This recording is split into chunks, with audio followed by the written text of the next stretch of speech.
एक सेठ जी थे जो हीरो का व्यापार करते थे। वह दिल्ली से मुंबई जाते थे हीरो का कारोबार करने के लिए। रात का सफ़र हुआ करता था। तो एक बार सेठ जी जब दोपहर के बाद में दिल्ली से मुंबई के लिए बैठे तो एक ठग ने उन्हें देख लिया। हीरो की पोटली थी सेठ जी के पास। ठग खुश हो गया और कहने लगा, आज काम बनेगा, जरूर हीरो को ठग लेंगे सेठ जी से। सेठ जी ट्रेन में बैठकर रवाना हो गए। ठग भी उनके साथ रवाना हो गया। शाम का जैसे ही वक्त आया तो ठग 7-8 बजे ही सो गया, क्योंकि रात को तो उसे जागना था। उसे हीरे चुरानी थी। रात को लगभग 10 बजे के आसपास सेठ जी के सोने का जब वक्त हुआ, सेठ जी ने अपनी हीरो की पोटली निकाली और सामने वाले ठग की जेब में डाल दी और सेठ जी मस्त तरीके से सो गए।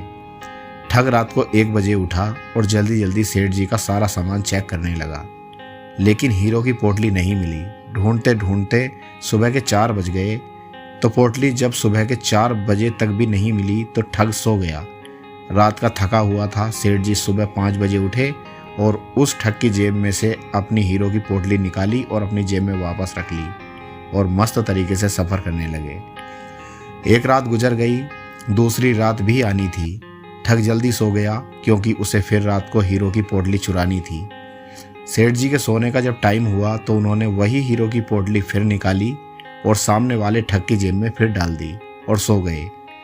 जब ठग रात को 1 बजे उठा, फिर सामान को चेक कर लिया। सेठ जी का सारा सामान चेक कर लिया। सुबह के 4 बज गए, लेकिन पोटली फिर भी नहीं मिली।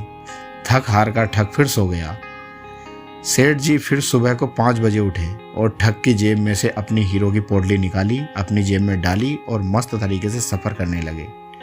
8 बजे मुंबई स्टेशन पर उतरने का वक्त आया तो ठग सेठ जी से बोला, सेठ जी, मैं चोरी छोड़ दूंगा, मेरा बाप भी चोरी छोड़ देगा, मेरा खानदान चोरी छोड़ देगा, मेरा मोहल्ला, मेरा पूरा नगर चोरी छोड़ देगा, लेकिन सेठ जी सिर्फ यह बता दो कि आपने वह पोटली छिपाई कहाँ थी।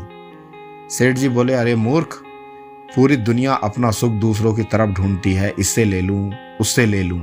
अरे तूने अपने गिरेबान में झांक कर देख लिया होता तो तू चोर नहीं था, तू तो मालिक था तू, क्योंकि दोनों रातों में हीरो की पोटली मैंने तेरी ही जेब में डाली थी।